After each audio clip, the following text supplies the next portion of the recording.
Uqdatan min lisani yafqahu qawli. Subhanaka la ilma lana illa ma 'allamtana. Innaka antal alimul hakim. Wa la hawla wa la quwwata illa billahil aliyyil azim. Nawaitu ta'alu wa ta'lim wa tazakkura wa tazkira wa naf'a wal intifa' wal ifadah wal istifadah wal hasa ala tamasuki bi kitabillah wa sunnati rasulihi wa du'a ilal huda wa dalalata 'alal khair ibtigha wajhillah wa qurbihi wa sawabihi subhanahu wa ta'ala. Allahumma inni as'aluka ilman ladunni wa mashraba safihan ya wahabu ya ghani. Qala al-muallif rahimahullahu ta'ala wa nafa'ana bih wa bi'ulumihi fid dharain amin. Rabbi yassir wa la tu'assir wa tammim bil khair wa la haula wa la quwwata illa billahil aliyyil azim. Amma ba'du, assalamu alaikum warahmatullahi wabarakatuh.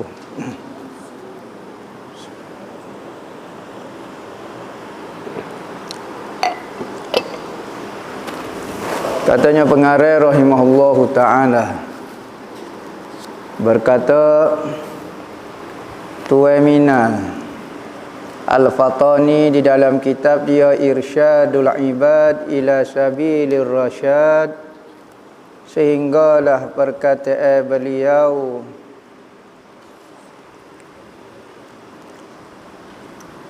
ketahui olehmu hai saudaraku. Situ dah.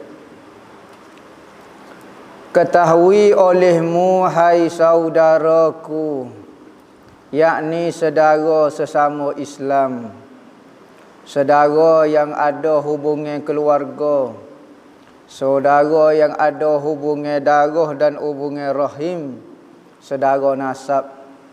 Saudara sini makna dia saudara sesama Islam, satu agama. Nama wa ma ikhwanuka, nama al-muslimuna ikhwani. Semua orang-orang yang Islam menyerahkan diri pada Allah itu adalah saudaraku. Nah, maka apabila kita rasa orang Islam itu saudara kita, yakni seolah-olah dia tu adik-beradik kita, maka kita akan rasa kalau dia menderita, kita akan rasa. Tidak dipanggil seorang saudara kalau saudara dia menderita, dia boleh ketawa. Maka saudara kita di Palestin sekarang tengah menderita. Di tempat-tempat yang Allah Ta'ala uji dia, maka kita kena terasa juga. Sekalipun kita duduk tengah ketawa sekarang, tapi biarlah terasa kerana saudara-saudara kita Allah Ta'ala uji. Kita takut Allah Ta'ala uji juga kita lagu tu. Dia kata, hai saudaraku bahawasa, awal-awal yang wajib atas tiap-tiap mukallaf itu, apakah benda yang paling pertama sekali dibuat, yang wajib kena buat, wajib kena lakukan atas tiap mukallaf. Mukallaf ni orang yang akil balik, akil ada akal, tidak gila. Selagi mana orang tu tidak gila, dia tu bodoh setara mana. Ngaji periksa boleh I pacerah. Orang kata A, dia kata C. Orang kata C, dia kata I. Tak tahu alif ili alif jatuh. Tetapi dia tidak gila, maka dia akil dipanggil. Balik sampai umur dengan salah satu benda, sama ada sampai umur 15 tahun lelaki dan perempuan, ataupun bermimpi lelaki dan perempuan usia 9 tahun, ataupun mari kota bagi perempuan sahaja, maka itu menunjukkan balik. Akil balik, balik ni sampai umur, sampai seruai agama. Siapa tepat dia ajaran Islam dengan sempurna. Lepas tu selamat anggota mata dan telinga daripada rosak. Maka orang tu dipanggil mukallaf.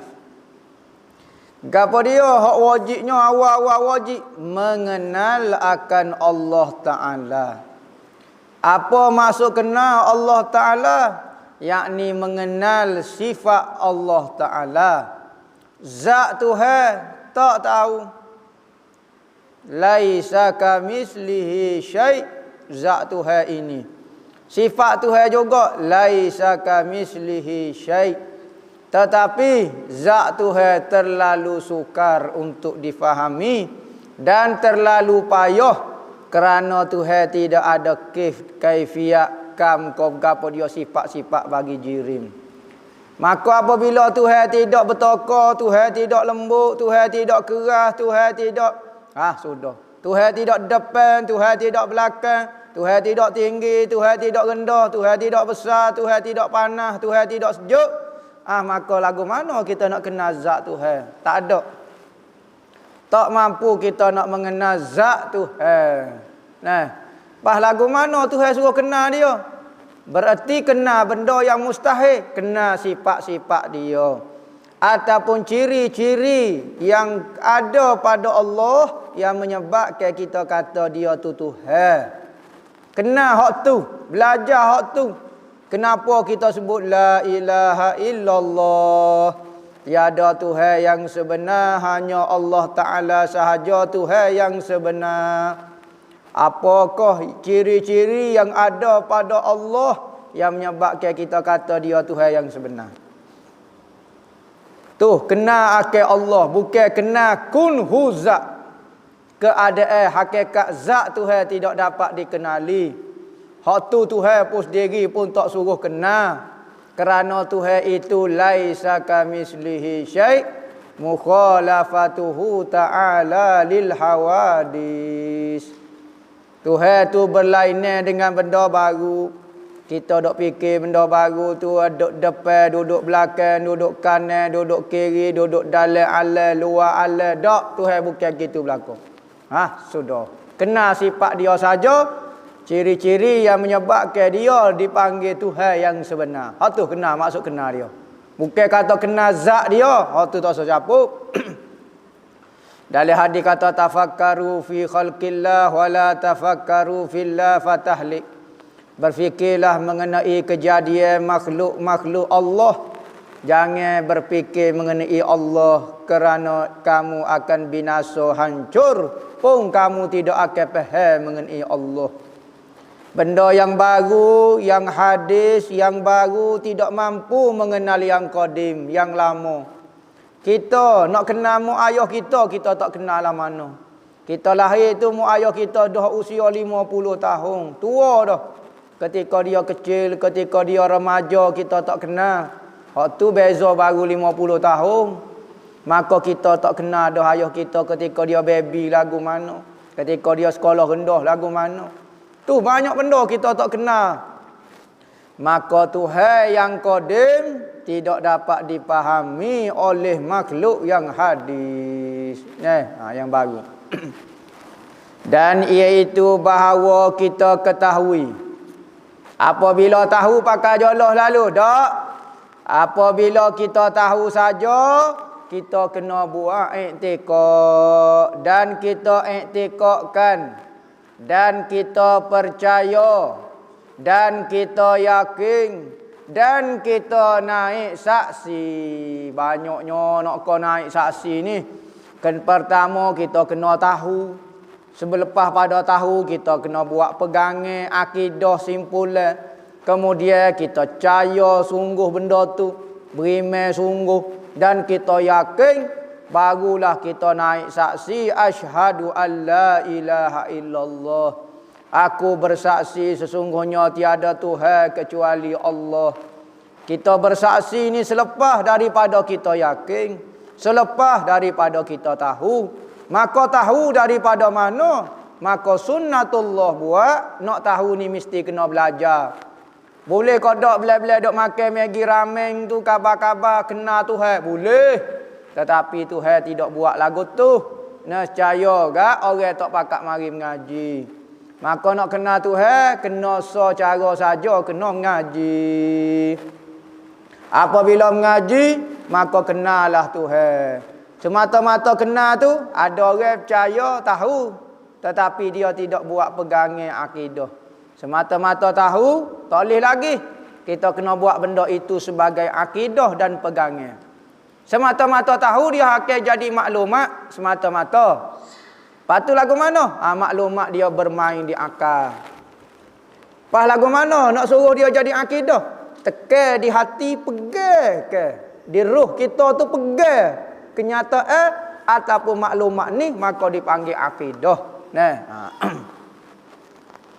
Barulah naik saksi bahawasanya tiada Tuhan yang disembah dengan sebenar-benar melainkan Allah yang esa, tiada yang sekutu bagi dia.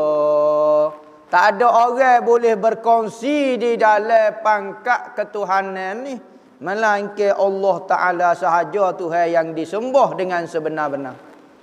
Hamba tengok ada benda disembah tu, tak kong laga apa dia, benda itu disembah dengan cara dusta semata-mata, bukan kebenaran. Bukan dengan cara yang benar, bukan dengan cara yang hak. Hak yang sebenar, yang haknya disembah adalah Allah. Manakala yang disembah selain daripada Allah itu dusta semata-mata. Dan dia bukan pun Tuhan pun sama sekali. Dia makhluk serupa kita. Tiba kita menganggap dia tu Tuhan, maka kita sembah dia. Sembah itu adalah dusta, palsu, tidak berhak sama sekali benda itu disembah. Manakala Tuhan pula, dialah yang paling berhak disembah, yang benar, yang berhak untuk disembah.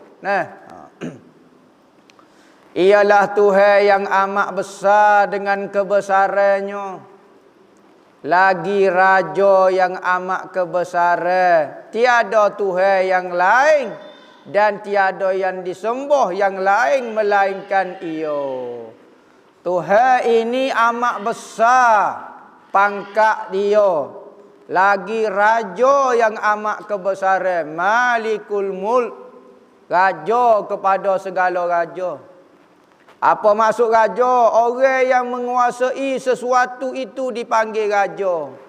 Apabila nafsu bermaharaja rela, yakni nafsu menguasai diri kita, maka nafsu jadi raja kerana nafsu yang menguasai kita.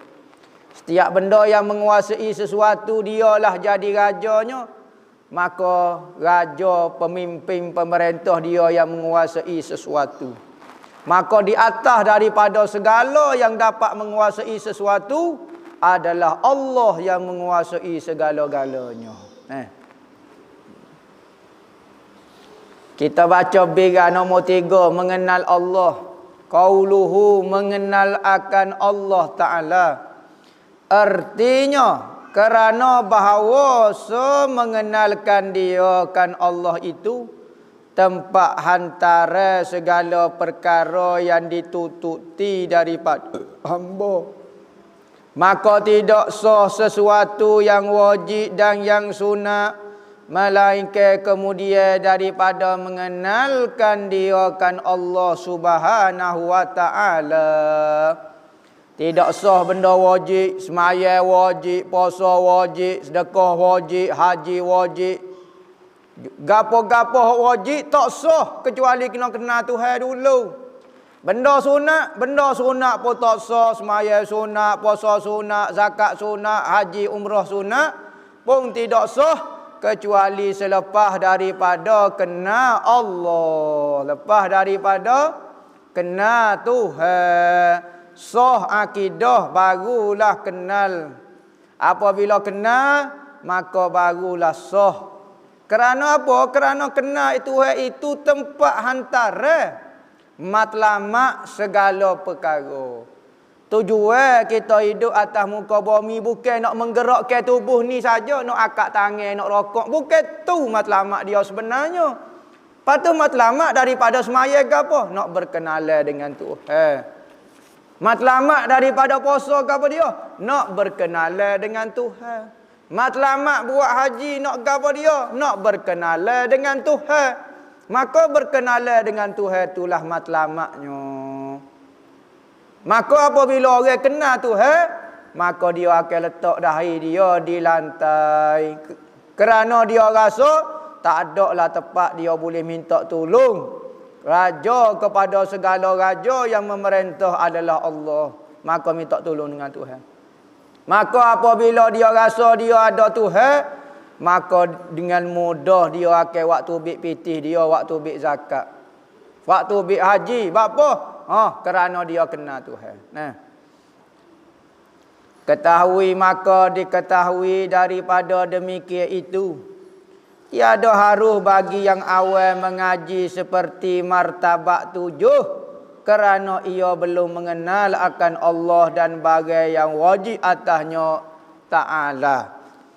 Maka katanya pengarang kata, orang awam, yakni orang-orang biasa, jangan duduk gelenyah gaduh nak mengaji ilmu martabat 7. Bukan mutabak tu kuih, mutabak 7 putih. Bukan martabat 7, yakni peringkat yang 7. Apa dia punya ilmu martabat 7? Yakni ilmu kejadian makhluk yang dilalui makhluk ini sehingga terzahir lagu ni. Terzahirnya kerana 7 martabat. Nah, 7 martabat barulah zahir lagu ni. Contohnya kita buat jasad kita, martabat, martabat jasad. Maka tinggal roh, cabut roh gini, cabut, maka dia ada 7 martabat. Maka inilah kejadian makhluk terdiri daripada 7 martabat. 3 martabat ketuhanan. 4 lagi martabat makhluk. Tuhan pada masa tu semata-mata Tuhan.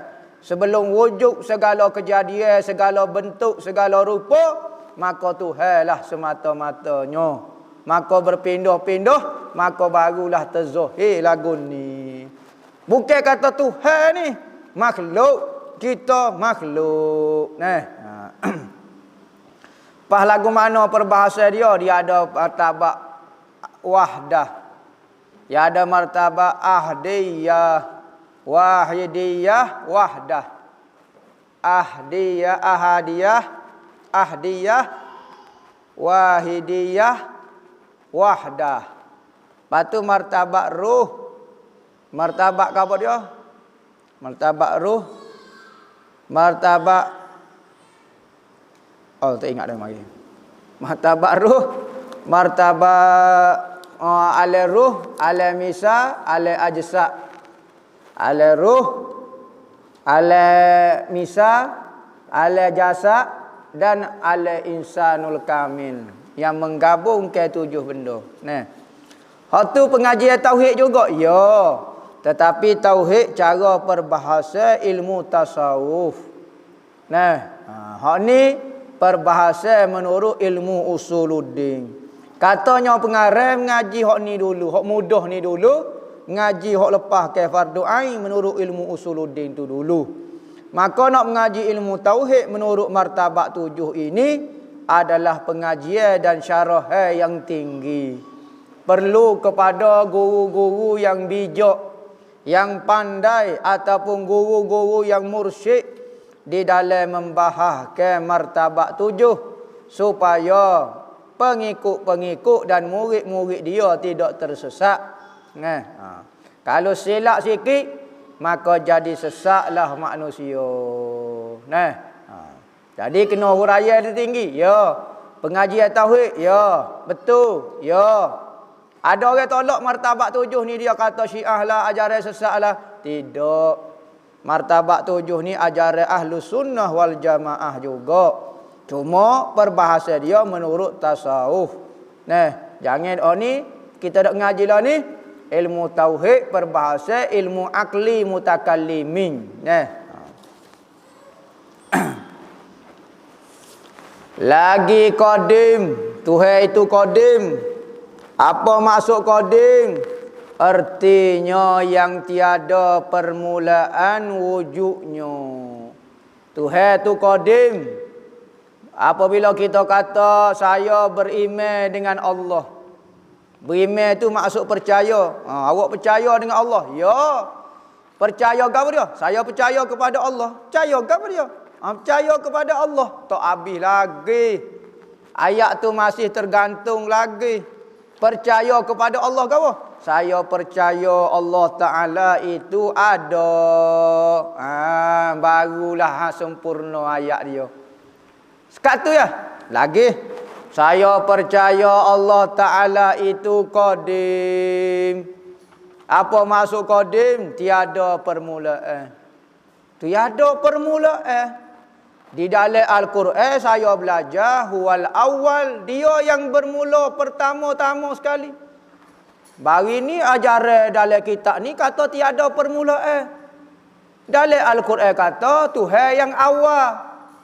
Huwa awal wal akhir, huwa zahir, huwal batin. Tuhan yang awal dan dia yang akhir, dia yang zahir dan dia yang batin. Bah lagu mana huraya dia ni sebenarnya? Dalam Al-Quran kata Tuhan hok mula-mula sekali. Ni tiada pula permulaan. Gapo dia maksud ni bercanggah dengan Al-Quran. Hok tu kita tak boleh pegang direct maksud Al-Quran lagu tu. Kalau kita terjemah Tuhan awal, Tuhan akhir, Tuhan zahir, Tuhan batin tak? Batukar takir tak tahu. Maksud Tuhan awal sini, Tuhan tidak ada permulaan. Awal. Kalau kita kata awal tu, misalnya orang kata Tuhan awal sekali. Saya terjemah Tuhan awal ni, huwal awal Tuhan yang mula-mula. Okey, Tuhan mula-mula tu bila dia mula-mula? Dalam lebih kurang 15 juta bilion triliun tahun cahaya sebelum daripada makhluk ada. Jadi sebelum tu tak ada. Sebelum tu tak ada.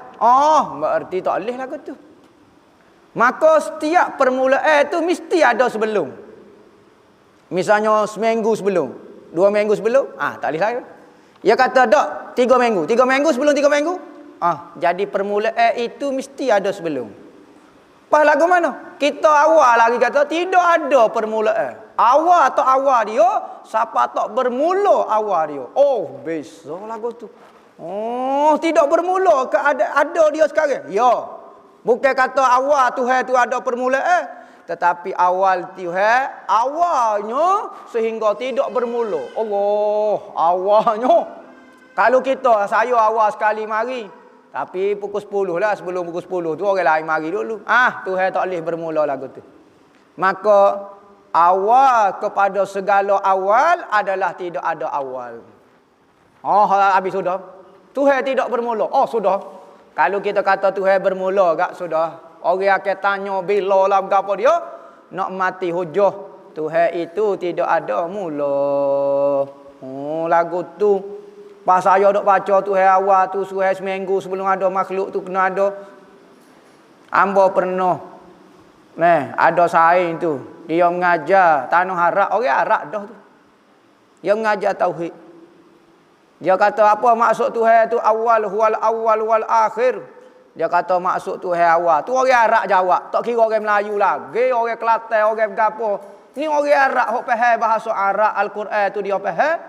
Apabila kita tanya apa maksud Tuhan awal, maknanya Tuhan ni mesti kena ada seminggu kau lebih kurang lagu tu lah. Pandai-pandai sendirilah congok. Lebih kurang seminggu sebelum ada makhluk. Ya kena ada lah persiapan dia mungkin nak minum air dulu ko, lagu mana nak pergi ke tandah dulu ko. Ya kena ada. Tu orang Arab faham bahasa Arab. Kita tak tahu putuk kayu tiba-tiba nak terjemah Al-Quran harfiah. Terjemah direct gini sudahlah berkubai habis. Ambo pernah dengar ada seorang tu tak tahulah dia mari daripada planet Marikh mana tak tahu. Dia kata saya nak mereka satu kaedah belajar ilmu tafsir tanpa nahu. Sudah. Orang dulu nak mengaji tafsir kena faham ilmu nahu. Mubtada mana, khabar mana, maf'ul mana kena tahu. Hamba nak mengajar tafsir cara mudah tanpa nahu. Ni start nama mukadimah nak jadi sesak barak je lah dah ni. Apa panggil sesak barak? Sebab orang barak tu banyak sesak. Masyarakat barak ni orang kata sesak telajuk. Maka kalau sesak kita sebut sesak barak. Jaga kata sesak timur. sesak selatan ke, sesak tenggara, tak ada orang sebut lagu tu. Tu sifat Tuhan hak kita sembah yang sebenar, tidak ada permulaan. Lagi yang kekal selama-lamanya. Bakok dah pulak Tuhan. Apa maksud kekal? Kekal ni makna dia tidak akan berakhir Tuhan. Sama ada tidak berakhir secara penuh, total. Bukan total lockdown, total panggil. Hilang langsung Tuhan. Hancur lebur habis Tuhan. Tak boleh juga. Ataupun hancur separuh, tak boleh juga. Tuhan sebelum atas Tuhan hancur dah lah. Tak ada apa dah lah. Maka hancur separuh. Ataupun sifat Tuhan hancur. Dulu Tuhan boleh melihat jauh, sekarang boleh melihat dekat. Jauh tak nampak lah mana dah. Nampak dekat-dekat. Jadi sifat Tuhan hancur dah separuh, kekuatan dia pun hancur separuh. Maka mustahil juga. Tuhan mesti kekal, tidak berubah selama. Tiada permulaan bagi awalnya dan tiada kesudahan bagi akhirnya. Tuhan tidak bermula dan tidak berakhir. Setiap yang bermula pasti akan berakhir. Kerana benda yang bermula, dia berubah daripada tiada kepada ada. Maka apabila ada, bermulalah kejadian dia. Maka apabila orang bermula seperti makhluk ini, maka dia akan kembali tak ada. Kerana asal dia tu tak ada. Lagi melengkapi bagi segala hajat hambanya. Dia boleh buat apa saja. Dia boleh tunai apa saja. Sebab itulah kita duduk minta. Pada semua keadaan kita minta doa dengan Tuhan. Kerana Tuhan boleh buat apa saja. Tiada beranak, tidak beranak Tuhan. Apa maksud beranak? Iaitu tidak ada benda yang terpisah daripada zat dia. Tu panggil beranak. Macam orang beranak, keluar sesuatu daripada zat dia. Pop, cabut. Maka Tuhan bukan lagu tu. Tuhan bukan macam bagi toko tiba-tiba tu poh daripada zat dia. Tu panggil beranak. Dan tiada diperanakkan ia. Dan dia tu bukan anak orang. Bukanlah diri Tuhan tu sendiri keluar daripada zat benda lain. Macam anak tu dia keluar daripada zat ibu dia. Maka lagu tu bukan. Kerana apa? Kerana menafikan wahdaniyah. Kerana ada benda boleh keluar daripada zat Tuhan ataupun Tuhan keluar daripada zat sesuatu. Maka menafikan kehebatan Tuhan. Qul huwallahu ahad, Allahus samad, lam yalid wa lam yulad. Dan tiada baginya kufu seseorang. Yakni kufuan, yakni kufu ataupun cocok ataupun setaraf dengan sesuatu. Maka tak ada benda boleh setanding dengan Allah. Sama ada zat dia tak boleh tanding. Sifat dia tidak ada tandingnya. Semua benda-benda. Perbuatan Tuhan pun tidak ada tandingnya. Perbuatan kita ada alat pegawai. Perbuatan kita ada guna alat. Contohnya kita nak makan nasi. Perlu kursi, perlu meja, perlu sudu, perlu mulut, perlu gigi untuk melakukan perbuatan makan nasi. Tetapi Tuhan nak cipta langit bumi ni perlu pasir, perlu air. Tak, daripada tiada kepada ada. Beza perbuatan Tuhan. Ya, Tuhan ni mencipta, kita tidak mencipta. Sekalipun kita kata Tuhan yang menggerakkan kita, Tuhan perlu tangan untuk akak tangan kita. Tak. Tuhan perlu apa dia? Tuhan ciptakan langit bumi. Maka nak mencipta kena perlu alat ke gapo dak? Kita saja perlu alat, perbuatan kita perlu kepada alat. Manakala Tuhan tidak perlu kepada alat. Dan tiada dirupai baginya. Tak boleh kita nak rupa ke, gambar ke, rupa tasawur ke Tuhan tu. Katanya Sayyidina Ali, kullu ma yakhtur bi balik Allahu khilafu zalik. Setiap benda yang terlintas di hati perasaan kamu, maka Tuhan sebalik itu. Mutlitahlah lagu mana, muduk tengok cerita Power Ranger, muduk tengok cerita Iron Man, muduk tengok cerita Thor, muduk tengok cerita Saw, noh jing ha kho kau gapo dia pun, maka Tuhan bukan lagu tu, Tuhan bukan style rambut panjang lagu tu, bawa toko gi kilik kau tu, gi kilik kau ni, pecah toko bawa hok baru pulak, bawa cok siku pulak, bukan kerja lagu tu Tuhan. Rambut panjang serabut dah pulak tengok. Nak makan nasi pun masuk dalam nasi. Maka Tuhan lagu tu kau. Kalau Tuhan bentuk lagu ni, nescaya kambing tak akan puas hati. Kambing kata tak jadi. Tak semak langsung. Patutnya kena tumbuh tanduk dah baru comel Tuhan. Sebab apa? Sebab bagi kambing keindahan itu bertanduk. Patut tak payah pakai seluar. Jalan rata, baru nampak semak. Katanya ayah bapak, tak semak Tuhan lagu tu. Kambing mu mikir caramu. Ni aku nak mikir cara ayah pula. Ayah kata mesti ada balung. Nampak? Patu buat rambut pula. Jangan bulu. Ni warna-warni. Kaki ayah tak apa. Hak penting semak tu penting. Mari bewok pasir pula. Ayah mu mikir cara ayah. Cutera mikir gak cara bewok pasir lagu mana. Tuhan kalau hak pencipta tu molek kalau semak tu ada ekor. Berjelas-jelas duk cari telur. Hak tu baru molek. Maka kehebatan itu benda subjektif dia panggil. Kalulah Tuhan itu ada rupa, rupa mana hak paling sempurna?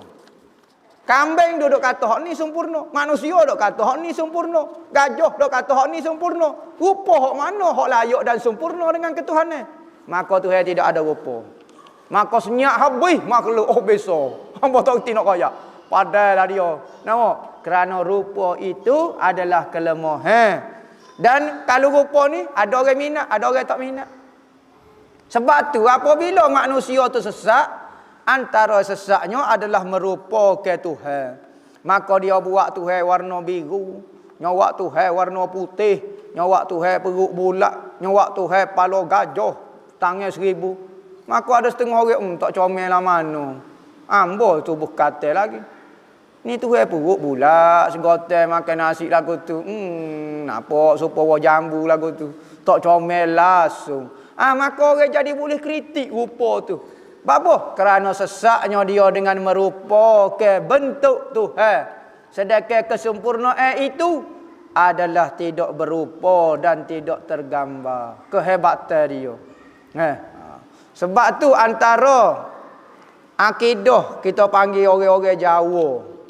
Ataupun ada kata agama asal di tanah Melayu kita menyembah kekosongan dia panggil.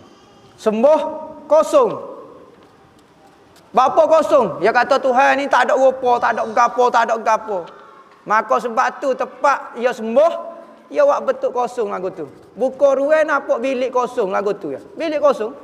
Bapa, Tuhan tu kekosongan kata. Tuhan itu adalah kekosongan sebenarnya. Kosong tak ada apa. Rupa tak ada atas, tak ada bawah, tak ada kanan kiri. Cutera cabut belakang. Cabut belakang kanan kiri, kerah panas, sejuk gapo dia depan. Gapo dia ada? Kosong. Kosong, kosong, kosong katanya popok dia. Maka sesaklah dia, maka dia sembah kekosongan. Tak ada kosong. Sedangkan kita sembah Allah. Cuma kita tidak tahu dan dia sendiri tidak ada rupa. Hebat. Tak boleh. Selagi mana boleh dirupa, benda itu masih boleh dikuasai dengan akal, dengan khayalan sehingga dapat dan mampu dirupakan. Sedangkan kehebatan Tuhan tak boleh digambar dan dirupakan. Sifat zat dia pun tidak boleh digambarkan. Dan tiada bandingnya baginya. Tuhan tak boleh nak banding dengan siapa-siapa. Tuhan serupa goni tak boleh. Ni Tuhan serupa gajah, Tuhan serupa manusia, Tuhan serupa senggoro api, Tuhan serupa naga, Tuhan serupa goni. Ni kesesatan. Tak boleh nak banding Tuhan itu. Hak kita sembah hak Tuhan sebenarnya. Tiada seumpamanya sesuatu seperti barang yang diumpamakan oleh orang yang telah menyesatkan dia oleh Allah Ta'ala. Maka berkata mereka itu, bermula Allah Ta'ala. Ni yang nak beri contoh, ada orang ni sesak dia di dalam merupakan Tuhan, di dalam percakapan zahir. Dia kata Tuhan itu seperti alif yang berdiri. Sudah. Alif berdiri. Ni Tuhan, ni gambar Tuhan. Sudah. Lepas tu hak menatai bukan Tuhan. Alif berdiri. Maha suci Allah Ta'ala daripada demikian itu. Maka bersihlah Tuhan daripada gambaran rupa huruf alif itu.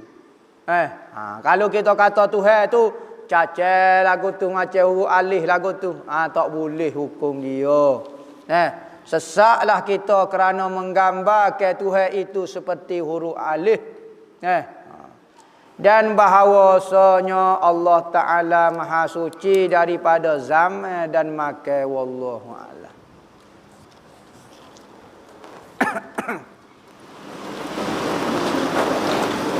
Apakah amalan untuk hilangkan perasaan gemuruh yang melampau sampai tak boleh tidur atau makan? Okey, jadi kita nak royak tak boleh, kita kena tengok diri pesakit ni, apa dia jadi gemuruh. Sama ada dia terlalu lapar, dia penyakit gastrik, dia penyakit medu, dia penyakit uluran, dia saput setan kau apa dia, maka banyak faktor menyebabkan orang perasaan gemuruh ni. Antaranya memang dia diajar jadi penakut, jadi pemalu, maka tiba-tiba mari. Jadi apa dia sebab ni kita kena tengok, terlalu umum sangat perasaan gemuruh ni. Jadi banyak baca ayat Quran, banyak selawat ke Nabi, jamuh dada kita, Rabbi shrah li sadri wa yassir li amri wahlul 'uqdatam.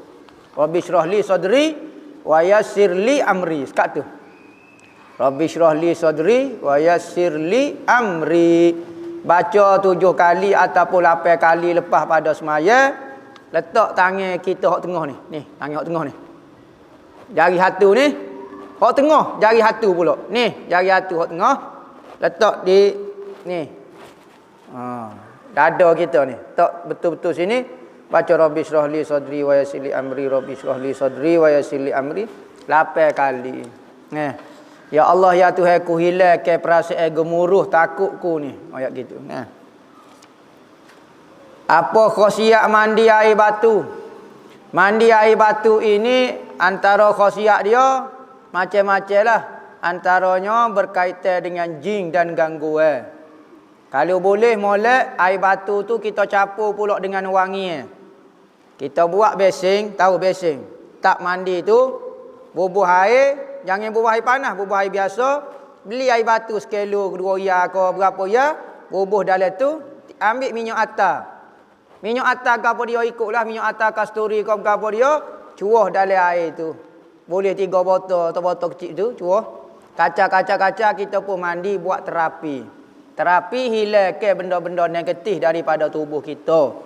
Bacalah selawat, baca Fatihah sekali ke, baca ayat kursi sekali, kita berendam duduk dalam tu. Biar rasa sejuk tu, biar rasa sejuk tu.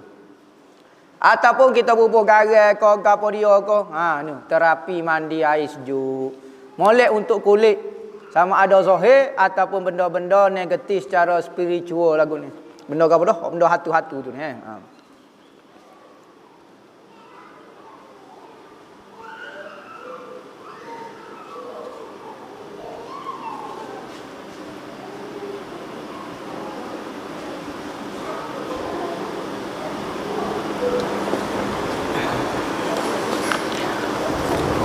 Payah ni masalah ni apa dia. Boleh kau isteri meletakkan nilai atau harga atau harta peninggalan suaminya untuk difaraidkan tanpa berbincang dengan anak-anak lain dengan niat memudahkan. Salah seorang anak tu dapat miliki harta tersebut. Harga 50% rendah daripada harga pasaran. Harga yang sama pada keluar gapo dia tak tahu ni tulisan tak faham kita. Yang berlainan. Jadi lagu mana kita tak faham ni. Nah. Harta faraid bagi tiba-tiba hak bahagia dia tu lagu mana dia kurang ke harga biar anak tu boleh miliki. Lagu mana anak tu nak jual kau nak beli kau lagu mana dengan harga murah supaya dia boleh anak tu boleh habis lah. Jadi payah sikit ni masalah. Kita tak boleh nak jawab lah. Kena mari ngadu molek. Adakah arak adalah anugerah Allah kepada agama lain? Terima kasih. Soalan ni nak bidah orang ni. Soalan ni nak bidah orang, nak jetik orang ni. Jadi anugerah kita nak kata kalau orang tasawuf dia tengok lagu tu belakang. Tasawuf ke? Maka dia tengok semua benda itu adalah anugerah Allah Taala. Kepada agama lain, dia kecek atas dasar tasawuf, kau lagu mana dia kecek tak tahulah. Masa tu pada tu dia fana kau gapo? Dia tengok semua pemberian sama ada kepada orang Islam ataupun orang kafir adalah anugerah. Gitulah. Dah suruh komen sikit, komen sikit dah tak boleh banyak-banyak lah. Boleh kau dah hantar balik sihir kepada si pengiring, tak lebih tak kurang. Tak sanggup lagi dah nak tahan cerita sihir. Baca fasayakfikahumullah wa huwas samiul alim. Fasayakfikahumullah wa huwas samiul alim. Fasayakfikahumullah wa huwas samiul alim. Baca 9,000, 900, 90 kali sekali duduk dalam atas jadah. Niat selalu. Niat kosak ya Allah ya Tuhanku. Kalau ada orang atas sihir kepadaku, hantar balik kepada diri dia. Jangan ada siksa sikit pun di tubuh hamba ni ya Allah ya Tuhanku. Hatta segera. Dengan berkat hamba baca ayat fasayakfikahumullah wa huwas samiul alim. Baca 9,900. Pas berapa je? Dah nak sangat atas. Kalau kita kenal tu mudah lagi. Kita pergi naik gerak atas pakai derek. Ngok pergi jumpa dia kata dia mau ambil barang demo gitu lalu. Tapi kalau kita tahu kita niat lagu tu. Semaya hajat banyak minum air. Kalau orang termakan sihir kau gapo dia ambil air satu beldi, ambil cuka sebotol, ambil asal 5 7 butir, asal 5 puruk 7 butir, ambil garam mesin. Campur kaca, mandi dengan air itu waktu dia sebelum maghrib. Antara asar dengan maghrib, mandi buat dalam masa seminggu berturut-turut. Sekali pun sakit setara mana pun mandi dalam besing. Duduk dalam besing mandi. Biar air itu tak pergi ke mana-mana.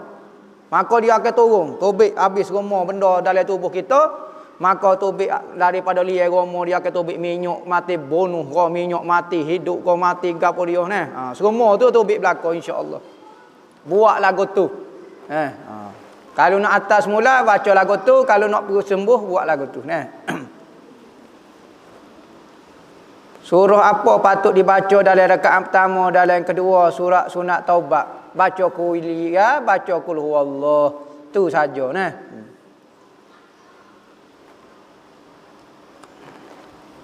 Ustaz, dalam Islam hari bermula selepas maghrib.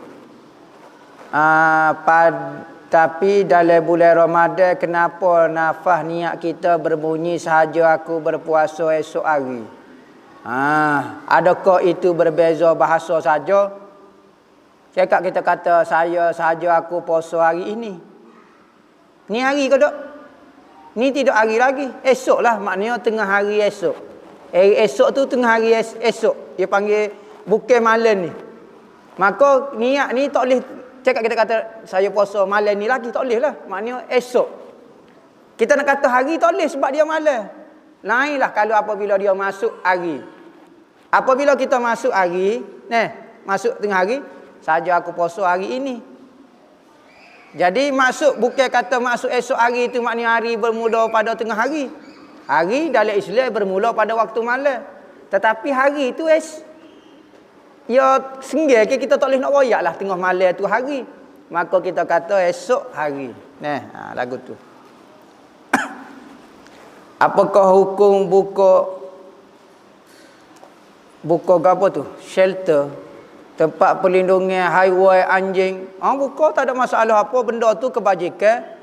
Boleh pahala. Ingat kalau kita tolong babi pun dapat pahala. Kita tolong orang kafir dapat pahala. mocik-mocik ko gapo dia ko orang agama lain ko, maka boleh pahala. Tolong anjing, tolong babi, boleh pahala belaka. Kita wak jalan, kita wakah ke jalan, tiba-tiba babi jalan. Babi jalan noneng-noneng popok dia anak beranak. Siap nyanyi lagu TikTok pula. Boleh pahala. Apatah lagi kalau manusia lalu, anjing lalu, goni. Babi ni kira makhluk paling hina sekali, tak ada manfaat dan disuruh bunuh nah. Kalau anjing mungkin ada manfaat. Tiba-tiba kita tolong babi, boleh pahala, boleh pahala. Dan itulah perangai akhlak orang Islam. Tidak melihat kepada apa-apa, tengok dia itu adalah makhluk Allah. Dia adalah ciptaan Tuhanku. Dia adalah ciptaan kekasihku. Maka semua ciptaan kekasihku aku sayang belaka. Babi pun. Ni ada orang tengok babi, uduh babi. Kita boleh buat dak babi. Mu dok kata uduh babi, siapa dia buat babi? Yang berani-berani dok kata. Islam tak pernah mengajar menghina makhluk Tuhan. Hatta babi sendiri pun jangan duk hina. Ada orang tu beci kok babi pekor batu. Lagu tu kok Islam aja. Dia kata Nabi Muhammad ajar benda tu najis. Nabi Muhammad kata najis kalau kena basuh tu ya. Bukan Nabi Muhammad suruh hina, suruh pekor batu. Jadi banyak benda kita silap faham. Jadi kita dalam beragama kena ada akhlak tu banyak. Ustaz, cara solat taubat macam mana? Saja aku semaya sunat taubat 2 rakaat kerana Allah Ta'ala Allahu Akbar, Fatihah kuliah. Lepas tu naik pula Fatihah kul Allah. Lepas pada tu zikirlah. Bacalah istighfar sayyidul istighfar. Allahumma anta rabbi la ilaha illa anta khalaqtani wa ana abduka. Tu bahasa Arab. Kadang-kadang kita duduk hangguk bahasa Arab yang tak faham-faham. Baik bertobat dengan bahasa Melayu. Akak tangan, ya Allah ya Tuhanku, hamba terbolah, ya Allah ya Tuhanku. Hamba ni tak dengar kata, ya Allah ya Tuhanku. Siang malam duk wi makan kepada aku, bui segala keinginan aku. Tetapi apa yang kamu minta dengan aku, sasa pun untuk aku tak buat. Allah, aku ni gapo dia lah, hebat benar aku siapa berani melawanmu, ya Allah ya Tuhanku. Kecek dengan diri kita sendiri. Guna bahasa Kemojo kau, bahasa Thailand kau, bahasa Cina, bahasa India kau, boleh belaka. Ni faham bahasa Arab tak tahu apa, nyanyi juga. Jadi bertobat ni perlu kepada pemahaman dan penghayatan molek dengan bahasa Melayu. Mohon terangkan dari sudut pandangan agama Islam tentang peranan dan walak rakyat terhadap pemimpin negara dan institusi raja-raja. Ada dalam satu hadis dulu gegel lah, waktu terbaru ni timbul masalah raja itu adalah bayangan Allah Ta'ala. Al-sultanu zillullah fil ardi. Sultan itu merupakan bayangan Allah di muka bumi.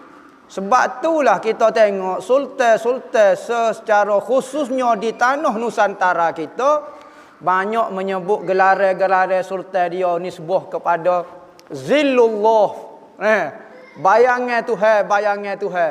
Maka adalah hak jenis pengkaji, hak jenis tak tahulah, jenis naik Syekh Rabbana, dia kata ni pengaruh Syiah mendewa-dewa ke sultan. Apa tengok ada hadis rupanya. Dalam hadis tu kata sultan itu adalah zillullah fil ardi. Bayangan Allah di muka bumi. Apa maksud bayangan? Tuhan tu ada rupa, ada gapo? Tak. Tuhan tidak ada rupa. Tetapi kalau Tuhan berupa, dia adalah sultan. Sebagaimana kamu hormat kepada sultan, kamu puja, kamu rasa hebat dengan kekuasaan dia, maka Tuhan lagu tu. Kalau dia tu boleh berupa, Tuhan tak berupa, maka digambarkan raja-raja dan sultan-sultan itu seperti bayangan Tuhan. Kerana apa? Kerana Tuhan hebat atau hebat, maka sultan lah. Sebab itulah ulama-ulama, raja-raja secara khusus di tempat kita, dia ada satu istilah dipanggil daulat tuanku. Daulat tuanku. Apa maksud daulah? Kerajaan, kekuasaan kekal bagi tuanku. Daulah tuanku. Kerajaan tuanku dia panggil. Ada orang kata tak ada pedah daulah tuanku. Lepas tu tukar dengan munggo lain lah. Doa daulah tuanku ni. Kerajaan tuanku berkuasa. Maka kita sebagai orang bawah wajib taat kepada sultan. Sebab tu dalam hadis tu puji siapa setara tu sultan. Seolah-olah ia bayangan Tuhan di atas muka bumi. Lagu tu puji Nak suruh kita taat sebagaimana taat Tuhan, maka Tuhan itu seperti bayangan Tuhan di muka bumi. Bukan kata raja itu adalah Tuhan, bukan lagu tu. Tetapi Tuhan nak royak kata kena taat kepada dia, juga kena taat kepada sultan. Kita ahlu sunnah wal jamaah juga walak kepimpinan taatnya seorang rakyat kepada sultan mesti. Kerana kalulah rakyat suka memberontak, mengguling kerajaan-kerajaan, maka tidak akan muncul mana-mana kerajaan atas muka bumi. Kerana sikap tidak puas hati itu akan muncul. Kadang-kadang orang sultan tu baik dah, molek dah, tapi tak wi pitih ke dia. Dia dok kata sultan ni jahat mengapun. Apa? Tak wi pitih kat hamba. Hamba wi belaka dah kat orang lain. Wi kat orang lain. Apa tu? Kalau wi kat orang ni, tak wi kat orang ni. Membalas juga. Maka sebab itulah ulama kata haram menggulingkan kerajaan berdosa. Sekalipun yang memerintah itu fasik, jahat, berzina tiap malam, minum arak tiap malam pun wajib kita kena kekalkan suasana harmoni di dalam mana-mana kerajaan. Masalah dia tu suku pasar, tetapi satu-satu kerajaan mesti ada kepimpinan. Yang mana tempat kita sinonimnya dengan sultan dan raja-raja. Orang Melayu kita sangat taat kepada sultan dan raja-raja. Sebagaimana apa yang dipilih oleh hang tua. Hang tua kata, pantai Melayu menderhaka. Pantai kita orang Melayu menderhaka. Tak suka demo dengan Melayu. Dok, ni akidah ahlu sunnah wal jamaah. Haram menggulingkan kerajaan. Kena taat kepada dia, jangan menimbulkan suasana betul nak guling. Naik hon ni tak puas hati dengan hamba, jangan guling pula, pas guling-guling, maka tak wujudlah mana-mana kerajaan. Kalau nak ikut puas hati kak, sudah. Hok kita guling hok jahat ya, hok baik kita tak guling. Menipu kohong. Dalil dia Sayyidina Umar, Sayyidina Osman kena guling, dia orang baik, dia orang baik. Pas dia kena bunuh, ya kena bunuh. Sayyidina Umar kena bunuh, ya kena tikar. Siapa dia tikar dia? Rakyat dia. Rakyat dia kata apa dia? Setara Sayyidina Umar dijamin syurga. Nyojak tikar kawan tu semaya subuh, gelepar dodeh-dodeh. Kawan ni wali, balik sana wali kutuk lagi. Sahabat Nabi dijamin syurga dah. Ketika duk makan atas muka dunia ni dijamin syurga dah. Tapi rakyat dia tetap lagi tak puas hati. Dia kata tak buat adil dengan bojaknya tikar. Naik Sayyidina Osman. Sayyidina Osman ni menantu Nabi lagi, begini lagi. Dia kata tak adil juga, nyojak. Mati juga. Sayyidina Ali naik pun nyo pakak tekannya. Naik Sayyidina Hasan nyo pakak kuat. Habis pakak gitu. Maka tak sodok koyalah.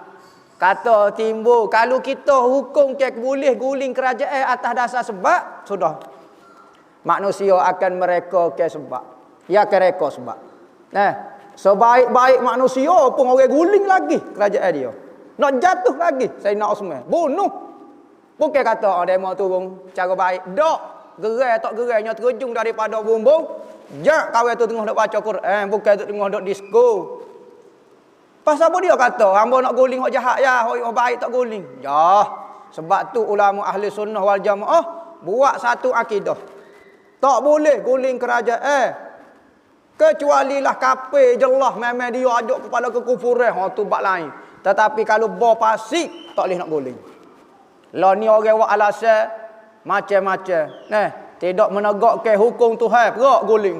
Tak menegak berah guling habis tak tahu alik-alik alik berjatuh. Jadi wajib taat kepada institusi raja-raja, yakni pemerintah di tempat kita ataupun sultan-sultan. Kerana apa? Allah Taala memuji sultan. Nak royak kata kita kena jaga dia tu. Tu raja-raja dan sultan-sultan peranan dia dan walak kita sebagai rakyat tu lagu tu. Tak usah terpengaruh lah dengan orang yang nak guling, yang tak dengar kerajaan, yang tak dengar sultan, yang tak dengar pemerintah. Tak usah. Kekal dengan lagu tu. Nah, ada orang kata tu lah. Alasan nak guling sebab dia jahat kau apa dia. Jolo kau. Hok baik pun orang guling. Sebab itulah awal-awal lagi perbuatan mengguling kerajaan itu tidak salah. Nah. Tayamu macam mana? Tayamu pakai debu selain daripada debu tanah atau pasir boleh kah? Tak boleh. Tayamu ni hanya debu tanah, debu kapek, debu saril laba. Oh, debu gapo dia ikutlah. Mesin gapo dia debu seming. Oh, debu bedok. Oh, tak boleh belaka. Debu tanah saja. Yakni tanah ko. Ataupun seluk yang kering kita pun gonyoh-gonyoh tu ambil debu halus. Bukan pasir. Pasir ni benda kasar. Kita buat gini rasa pasir lagu tu. Debu ni dia tak rasa, dia macam lembut, macam bedok, tapi bukan bedok dah. Nak mungkin bubu bedok pakai seming. Petoklah muka. Nampak.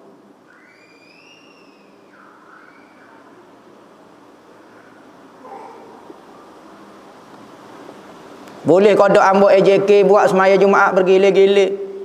Gilir lah. Mungkin ramai AJK. Hak ni demo ni minggu ni. Oh, dah nak orang gilir lah. Nah, maya Jumaat cara bergilir lah gitu. Ikut demo lah. Mesyuarat tak ada masalah apa dia. Nah. Boleh kodok lewat ke solat Isya sebab nak buat masa bangun tahajud. Boleh hukum dia. Dia haramnya kalau kita lewat ke semaya Isya sehingga masuk waktu subuh. Kalau kita lewat ke siapa naik, siapa dekat nak subuh bangun tahajud tu boleh, tak ada masalah. Kerana apa? Kerana sembahyang itu dipanggil wajib muwassa'. Wajib yang luas waktu dia, sedangkan nak menjalani ibadat sembahyang itu sedikit saja masa, tapi masa yang diberi terlalu banyak. Boleh, tak ada masalah apa.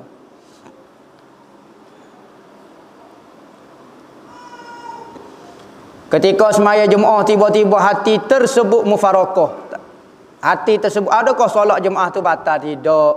Mata-mata telitah dak. Mufarakah ni kita niat nak berhenti betul-betul tak usah berimeh dengan dia. Tu maksud dia. Bukan sebut di hati. Nawaitu mufarakah kerana Allah Ta'ala. Tak. Telitah saja di hati. Yakin kata hamba tak usah nak semaya jemaah dengan dia. Tu mufarakah tu niat dia.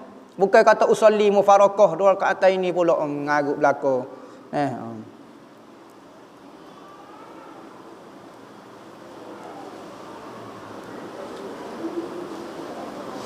Ustaz kaum muda ni Wahabi ko masa sekolah mula ada ayat dalam buku teks sejarah tapi tak faham, mohon pencerahan. Kaum muda ni kita nak kata Wahabi sangat pun tak. Dia asalnya bawa pembangunan, terpengaruh kepada ajaran Islah dia panggil. Nak membaikkan mutu masyarakat orang Islam.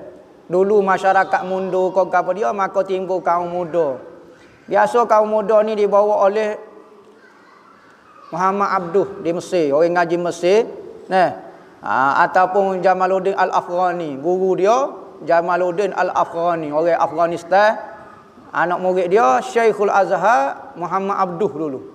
Maka orang pada zaman tu, Qadar sempat dengan Muhammad Abduh, terkesan dengan tu, buat klik ke Melayu kita, bawa ajaran kaum muda dipanggil, bawa pembaharuan. Ulama-ulama tua tak buat, dia buat. Tapi kerana terlalu jauh, kadang-kadang nak jadi Wahabi pokok dia. Kaum muda ni. Pembaharuan yang ia bawa kadang-kadang jadi macam Wahabi dia pula pokok dia. Ulama-ulama tua tak berani buat lagu tu. Maka timbul istilah ulama berjanguk. Mesing. Dulu ulama tak mesing ni, rambut cukup kepala botak lah.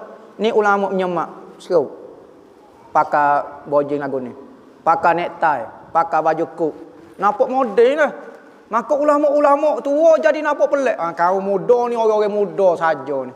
Asalnya lagu tu, tapi lama-lama jadi nak kau Wahabi habis tentang. Mula-mula ya tentang orang-orang tua kita tak si jumuk sangat, tak si terbuka sangat, orang pondok nak terbuka sikit. Buat masuk ke moden kau apa dia. Maka mula-mula asal lagu tu, akhir sekali menentang amalan-amalan kaum tua pula. Kaum tua ke apa? Habis masuk bak tahlil, bak gapo. Asalnya nak modennya, lagi lah nak moden ke apa dia. Lagu sekalinya tarik habis. Di Indonesia timbul gerakan Muhammadiyah. Ni jumpa, biasanya macam kaum muda juga kita panggil kaum muda lah. Sebab tu ulama kata Wahabi lain, kaum muda lain. Ada setengah kitab kata kaum muda ni Wahabi, ada juga. Sepah apa? Sepah daripada kaum muda bertukar jadi Wahabi penuh. Ada kaum muda dulu tak Wahabi tapi dia bawa pembaharuan. Lagu tu. Ada orang hok ngaji tasawuf jadi sesat. Ada ngaji tauhid jadi sesat, ngaji nahwu jadi sesat, ngaji PhD jadi sesat. Banyak. Bukan kata ngaji tasawuf saja. Jadi benda tu standard KL lah. Amun nak ayat ke mana jadi sesat tu nak kata ke mana ni? Sesat. Apakah bangsa mula juga perlu dimuliakan atau agama saja perlu dimuliakan? Bangsa agama Tuhan tidak mengajar menghina satu-satu benda. Tuhan buat ke bangsa ni, aku jadikan syu'uban wa qabaila, syu'ub. Syu'ub ini rakyat-rakyat, bangsa-bangsa, kabilah-kabilah. Siapa dia buat bangsa Melayu ni? Tuhan. Bangsa Arab Tuhan, bangsa Afrika Tuhan, bangsa Inggeris Tuhan. Lebih gapo dia di bangsanya? Bapa nak hinanya? Rasa bangsa Melayu saja hebat, rasa bangsa Arab saja hebat, tak ada lebihnya. Tetapi Tuhan mulia ke bangsa Arab dengan Allah Ta'ala lantik daripada bangsa Arab Nabi kita. Maka lebihnya bangsa Arab kerana Nabi kita. Kalau dari sudut bangsa tak ada mulia gapo. Dan jangan hina bangsa orang. Haram kita hina. Bahasa gapo tak ada bahasa. Macam-macamnya hina. Tak boleh. Tak penting agama, bangsa tak penting. Arab itu menjaga bangsa dia. Bangsa dia jaga. Semua agama, semua bangsa menjaga. Jadi tak salah. Kau kita kata Islam penting. Negara kita ikut orang lain tak apa. Hak penting Islam tu penting. Yalah kau lagu tu. Tak jaga bangsa. Dak, bangsa itu kena jaga juga. Katanya Imam Ghazali kata kerajaan sultan ad-din wa daulah, ad-din wa sultan katau amaini. Agama dan kesultanan itu seperti dua benda kembar. Maka kena jaga juga, tak boleh nak pisah dua tu. Maka negara pun kena pegang, agama pun kena pegang. Sebab apa? Kerana nak amal agama mesti ada negara. Dan negara tanpa agama juga masalah. Dua-dua kena ada. Tak Melayu hilang di dunia. Pantai Melayu menderhaka. Ingat pesanan orang tua kita. Orang tua kita tidaklah sebodoh orang lain ni. Bijak. Banyak mana ilmu orang tua kita tidak difahami. Orang tua kita tinggal simbol-simbol tertentu. Rajah-rajah tertentu. Kalau ni tak faham sebutir habuk pok kita. Orang ngaji PhD pun tak faham juga. Amoi ingat dia mau ngaji boleh baca kitab tua dulu. Rajah-rajah tak erti apa. Tak sedok kecek lah. Jadi ilmu hak tu pun tak faham. Tak sedok kecek lah bijaknya kita. Apakah kelebihan mengamal manzil pada setiap hari mohon pencerahan? Manzil ni kelebihan dia. Manzil ni diberi nama. Asalnya ada satu hadis Nabi kata siapa dia yang baca 33 ayat maka terselamat ia daripada dicuri, daripada sengatan binatang, daripada macam-macam sihir lagi. Maka manzil ini timbulnya cerita Maulana Zakaria Al-Kandahlawi. Maulana Zakaria tak silap ambo. Apabila jemaah kumpulan tabligh keluar dakwah pada satu tempat maka banyak kena sihir. Maka minta kepada Maulana supaya mengarang satu hizib, satu amalan untuk melawan sihir-sihir. Maka Maulana tengok dalam hadis ayat ni. Maka dibuatlah disusun. Ayat ni memang ada dalam hadis dah. Cuma diberi nama manzil, rumah ataupun kota, tempat benteng. Sangat mujarab manzil ni untuk perubatan. Jadi hamba ijazah lah amalan manzil dan ayat 33 sebagaimana hamba terima daripada guru hamba. Boleh guna belaka untuk buat air tawar, untuk buat gapo, untuk jamu orang nak waktu jing daripada tubuh kau gapo, boleh buat belaka. Guna manzil. Macam mana nak buat sifat mazmumah? Pertama mengaji. Lagu mana sifat mazmumah dulu? Sifat mahmudah tu lagu mana? Lepas pada tu ingat Tuhan banyak berzikir. Apabila ingat Tuhan lupa dah sifat mazmumah. Amo nak tanya petua sembuh daripada penyakit gastrik. Gek. Penyakit gastrik. Tahu gek kau baca jek kau gapo dia tak tahulah. Tak salah tak jadi kafir dia. Tak jadi kafir mungkin kata jek jadi kafir pula. Gek ikutlah. Nama orang tua panggil medu. Medu gastrik. Lagu mana? Terutamanya bila kena kepada orang tua, lagu mana nak buat air gastrik? Jaga makanlah. Jaga makan nombor satu. Jangan nombor satu sekali makan waktu pagi sarapan. Makan biar kenyang. Baik salah pagi tu salah kenyang. Jangan tunggu tengah hari makan pagi sikit-sikit. Jangan makan banyak lalu tu. Dan jangan makan benda-benda yang ada usus kacang, kau gapo dia benda angin, kau gapo dia tu gastrik. Jangan makan benda pedas. Jaga makan ni adalah sebab perut kita tu ada masalah. Banyak minum susu. Banyak ke minum susu. Ada kata susu tak boleh medu pula jadi angin pula. Macam-macam. Ada tu makan suplemen susu tu. Boleh berlaku lah. Yang penting jaga makan ni. Darah istihadah ni apa dia? Darah istihadah darah yang keluar bukan waktu haid dan bukan waktu nifas. Contohnya waktu haid paling kurang 1 hari 1 malam. Dia mari kurang daripada 1 hari 1 malam. Dia mari sejam istihadah. Ataupun dia mari haid paling tinggi 15 hari 15 malam. Ataupun 16 hari 16 malam. 16 hari yang mari separuh-separuh ni. Maka dia mari 18 hari. Istihadah tu. Nifas pula, nifas sekurang-kurang nifas tak boleh sebab setitik saja. Kau ada kurang pada setitik. Separuh titik. Separuh titik itu tu bit belai. Separuh titik jadi bulat juga. Pelik sungguh separuh titik. Dia ingat titik tu besar mana. Lepas tu sebanyak-banyak nifas 60 hari 60 malam. Bahal 80 hari. Istihadah lah jawab dia.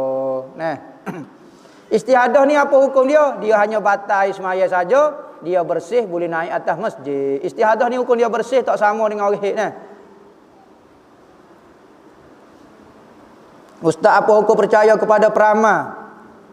Dan benar ke peramal itu betul atau tidak? Peramal, orang yang meramal kau apa-apa boleh.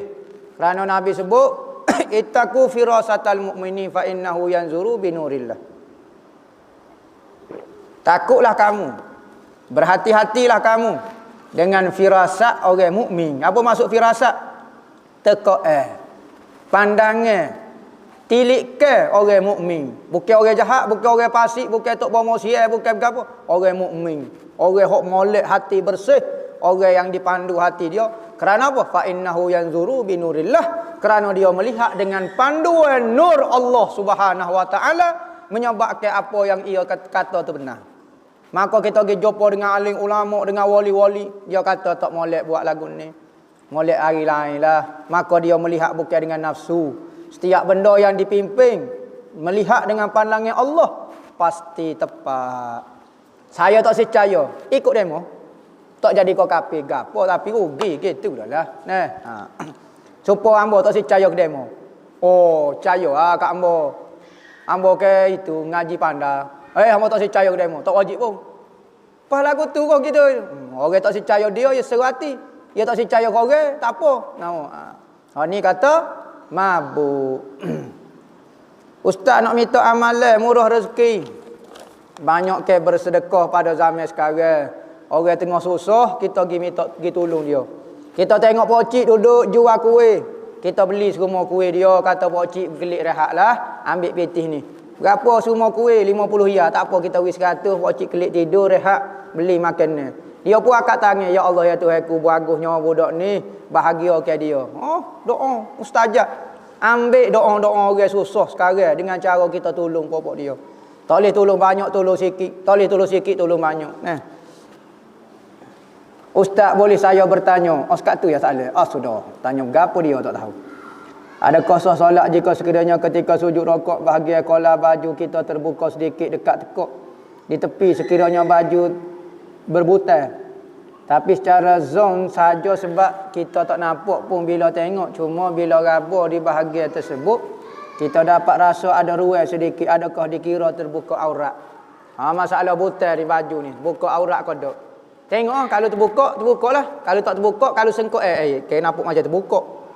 Setengah-setengah tu kan kena nampak macam Kita duk belipak lagu ni kan ibu teh nampak. Kalau tak yakin tak batal, kalau yakin batal. Ustaz mau ijazah ayat kursi wakaf 9 dan bismillah 5 ustaz. Ana ijazah ke amalan ayat kursi wakaf 9. 9 wakaf kali wakaf berarti. Dan bismillah 5 bismillah islami al-basi bismillahirrahmanirrahim bismillah syafi bismillah kafi tu. Hamba ijazah ke kedua amalan ni.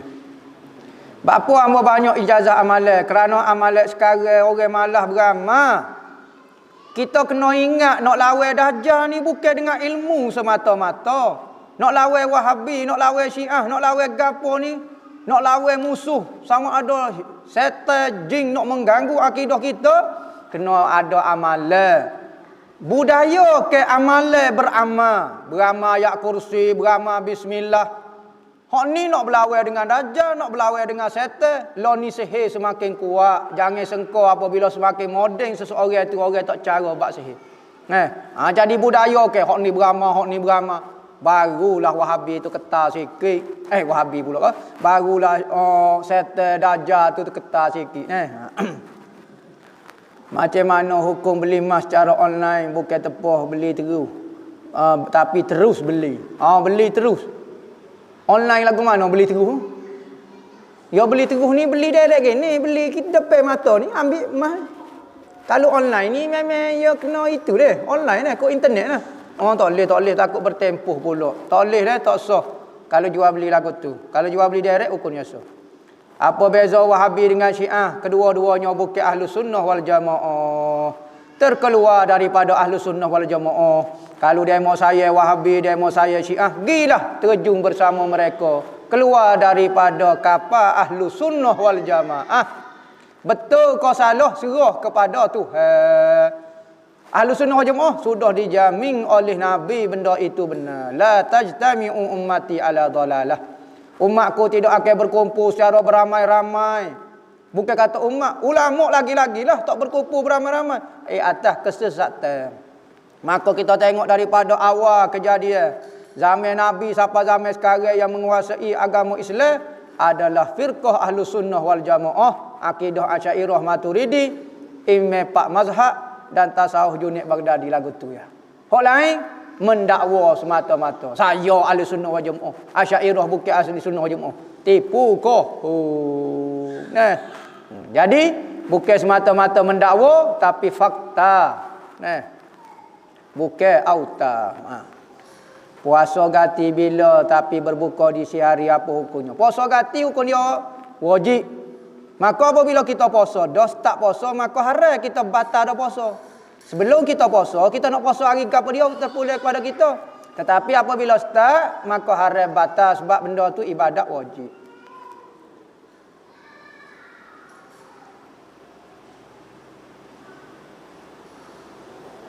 Orang munafik dan orang fasik akan keluar daripada kota Mekah dan Madinah ketika Dajjal keluar. Adakah ajaran sesat seperti Syiah, Wahabi dan seumpamanya akan keluar juga di saat keluarnya Dajjal? Kumpulan sesat itu akan ikut Dajjal lah. Akan ikut Dajjal. Ustaz nak tanya pasal haiwan yang dikorbankan. Betulkan akan menjadi haiwan tunggangan kita di akhirat kelak? Minta penjelasan. Ni ada hadis, sekalipun hadis ni tidaklah sahih, tak silap hamba. Nabi kata kabir dhahayakum fa innahum fil akhirati fa innaha matayakum yaumal qiyamah. Gitulah lebih kurang lah. Nabi kata besar ke binatang sembelihan kamu kerana dia akan jadi tunggangan kamu di hari kiamat. Hadis tu. Saya ada jumpa bagi kemah dalam kawasan rumah saya lama tapi tak tahu orang tutup. Orang tak orang tahu rumah saya ada.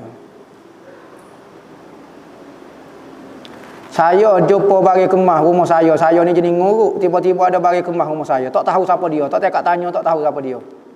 Bagi orang hilang ni. Pas lagu mana? Tahu nak atas kot siapa dia? Tak tahu. Pas lagu mana? Sudah bagi tu. Tengok sipet dulu lah. Kalau serah nak guna kak, istihar dulu. Telefon kau apa dia. Apabila kita rasa dia tak mari tuntut dah. Misalnya nilai bagai tu sekian-sekian, maka ada tempoh masa dah. Setahun dah kita tak ada. Maka kita niat nak pakai, lepas tu Kalau dia mari minta kita bayar mula. Gitu. Harga beli emas 10 gram pada hari ini 2,000 dan harga letak loknya dengan bayaran sekali. Selepas 10 kali pembayaran itu baru boleh dapat barang kemas tersebut. Adakah hukum jual beli emas tersebut? Adakah unsur riba dalam jual beli lagu tu? Kita tak faham ni. Lagu mana? Berkali dia nak beli emas berkali harga 2,000, maka dia puri sikit dia lock dulu. Lepas tu baru habis baru dia boleh emas. Tak boleh dia beli berhutang lagu tu dah. Beli dengan cara berhutang. Jadi masalah emas ni disebab dia barang ribawi dah, barang cepat naik cepat turun. Maka kalau silap jual beli transaksi panggil, pertukaran itu akan jadi ada unsur tak puas hati. Maka tak puas hati ni Islam jaga. Betul Ustaz, betul kodok dalam kitab Syekh Daud dan Imam Syafi'i ada sebut tahlil arwah itu bid'ah sesat. Sudah. Ada kodok? Ya, ada disebut. Syekh Daud ada sebut gitu. Cuma gini. Apabila bercanggah di antara anak murid Syekh Daud dengan kitab Syekh Daud. Apabila bercanggah kitab guru dengan pahaman anak murid, maka kita dahulu ke fahami anak murid. Sekalipun kita kata dalam kitab Syekh Daud seperti buku yang tertolak tak silap hamba ada sebut benda ni bid'ah sesat. Pas lagu mana? Tetapi anak murid dia semua tak kata lagu tu. Maka mana kita nak pegang? Pendapat anak murid ke pendapat yang disebut di dalam kitab? Maka kita tak tahu tu kitab tu apa dia, maksud murad dia. Sebab apa? Sebab anak murid saja tahu Syekh Daud tu apa dia, fahamnya dia. Adakah betul dia buat lagu ni? Zaman dia buat tahlil ke tak? Atau tahu dia jadi pala syekh ke apa?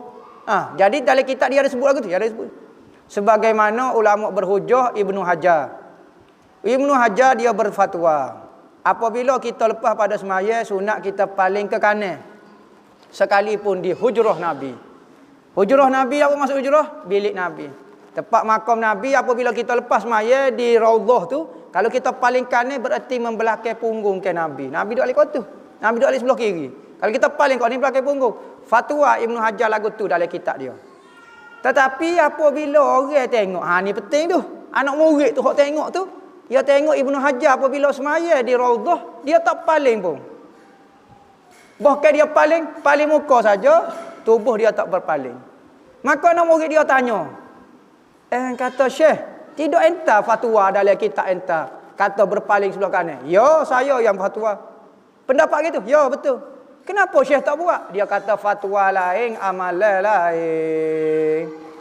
Maka dalam kitab Syekh Daud kata lagu tu, tapi amalan Syekh Daud, anak-anak murid dia tak ada lagi riwayat kata Syekh Daud kata marah bab bid'ah kau gapo dia, nyosepak puluk-puluk kau gapo dia, tak pernah dengar lagi. Dia suruh bakar rumah orang buat tahlil kau, hamba tak pernah dengar lagi anak murid dia lagu tu. Sekalipun dalam kitab dia ada sebut, tu pun satu ayat saja. Bid'ah maksud gapo dia tak tahu. Bid'ah lagu mana? Bid'ah suasana tak tahu. Suasana pada keadaan lagu tu buat dengan meratak kau, buat dengan benda hak tak molek kau. Hak tu mungkin. Sebab apa? Sebab hujah Ahlussunnah wal Jamaah sangat kuat dalam bab tahlil arwah ni. Ustaz mahu ustaz ijazah amalan nak suruh mudah lekat anak. Tak tahu lagu mana dah lekat anak ni. Nak kata minum gas tak pernah siapa. Mengamal bismillah 3,000 kali sehari, insya-Allah hidup mudah berkat. Rezeki murah gapo dia. Mulut jadi masin, ngaji mudah.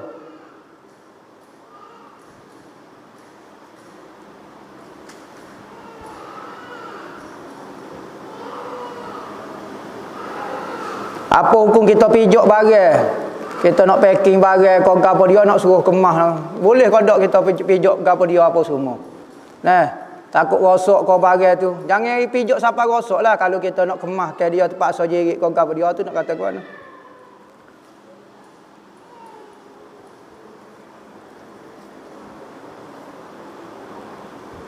Apabila imam selesai baca surah Fatihah, imam meneruskan dengan bacaan surah besar. Adakah makmum perlu ikut bacaan imam selepas makmum baca Al-Fatihah?